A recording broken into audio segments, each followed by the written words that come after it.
We're here in Peterborough Cathedral with Timothy Alban Jones, who is the sub-dean and the vice dean of Peterborough Cathedral.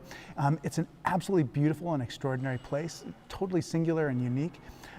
Timothy also was really one of the main people who helped this this body of faith get through the pandemic. I wonder, Timothy, if you can talk a little bit about what you learned through the pandemic and how it's changed just how you do ministry now that you're done, or we're at this different stage. Indeed, we're not quite out of the woods yet. One of the things about the pandemic that we noticed was that this great building actually isn't that important to our faith. Yeah. The Church of God, the body of Christ here on earth, can meet without the building. Yeah. For the first time in 600 years, all the church buildings in England were closed during the first lockdown, and that caused a great sort of searching and soul searching, and we discovered that actually there are new ways and other ways of being the church. Obviously the technology has come on a long way. We've done leaps and bounds in the last 18 months, 2 years, and that's helped us to be together as the church. It was such a delight and such a joy to come back into the building after the lockdown, and we really enjoy being in this fantastic space where people have worshipped for the last 900 years.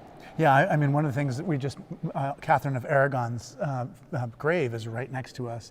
I wonder if you can talk about just like the unique charisms of just of this particular community of faith and this cathedral. The cathedral is 904 years old. They started just behind us there in 1118, and it took them 120 years to get there.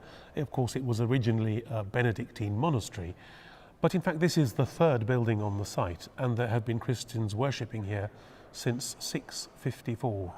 The first abbey was founded, and it's just an extraordinary privilege to be part of that household of faith, the communion of saints, if you like, that continues to this day. And I certainly value my links with the historical past as we look forward to the future. Yeah. Can you talk a little bit, you have this T-Rex exhibit coming on in the next week or so, and all around us are all the workmen putting together the animatronics for these giant dinosaurs. Can you talk a little bit about how that fits in with just the bigger picture of your ministry? We think this is such a wonderful space. We want people to come and see it. Peterborough is a relatively small city of about 200,000 people, and it's extraordinary how many people from Peterborough have never been into their cathedral. So the Dinosaurs is the latest in a series of things that we've put on here to try and entice people over the threshold. And we hope that they'll come and see the dinosaurs, or whatever it is we're doing, and while they're here, they'll stop and think about this place, why this place exists, and perhaps their place in the vast scheme of things and in God's plan. Yeah, well, that is exactly the effect that I had. When I walked through those doors, I felt a sense of awe and transcendence, and I'm sure that your visitors are going to have that same experience. We very much hope so. This is quite a wonderful place. We don't use the word magical because that's not what we're about.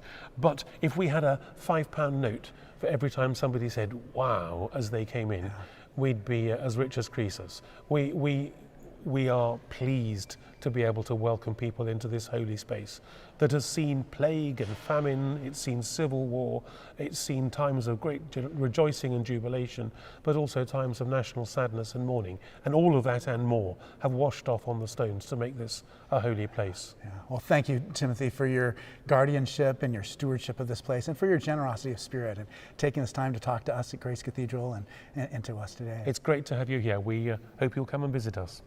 My name is Malcolm Clemens Young. I'm the Dean of Grace Cathedral in San Francisco, California. Thanks for watching More Good News.